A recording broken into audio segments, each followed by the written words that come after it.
ছয় দফা দাবিতে রাজধানীর ৭ রাস্তা মোড়ে সড়ক অবরোধ করে পলিটেকনিকের শিক্ষার্থীরা সকাল থেকে 10টা থেকে অবরোধ করে আশেপাশের এলাকায় তৈরি হয় তীব্র যানজট।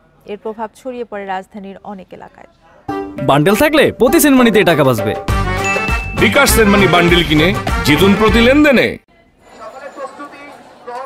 তেজগাঁয়ের ৭ রাস্তা মোড়ে অবস্থান নেয় পলিটেকনিক্যাল ইনস্টিটিউটের শিক্ষার্থীরা। দাবি আদায়ে বিভিন্ন স্লোগান দিতে থাকে। ল্যাব সহকারীকে জুনিয়র ইনস্ট্রাক্টরের পদোন্নতি বাতিল, ডিপ্লোমা ইঞ্জিনিয়ারদের 10ম গ্রেডে নিয়োগ ও কারিগরি সেক্টরে টেকনিক্যাল জনবল নিয়োগের দাবিসহ 6 দফা দাবি শিক্ষার্থীদের। আজকে যে সকল সন্ত্রাসীরা ছাত্রলীগের ন্যায় আমাদের উপর হামলা করেছে ক্যাম্পাসে, তাদের স্থায়ী বহিষ্কার না করা হলে একটা শিক্ষার্থী এখান থেকে যাবে না।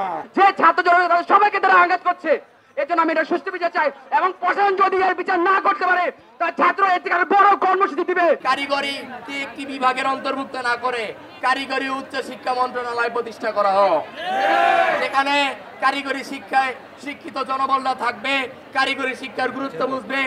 দীর্ঘ সময় আন্দোলন চলায় তীব্র যানজট দেখা দেয় তেজগাঁ সহ আশেপাশের এলাকায়। এ সময় ক্ষোভ ঝাড়েন এই পথের যাত্রীরা। পথচারীদের সঙ্গে বাকবিতণ্ডায় জড়ায় শিক্ষার্থীরা।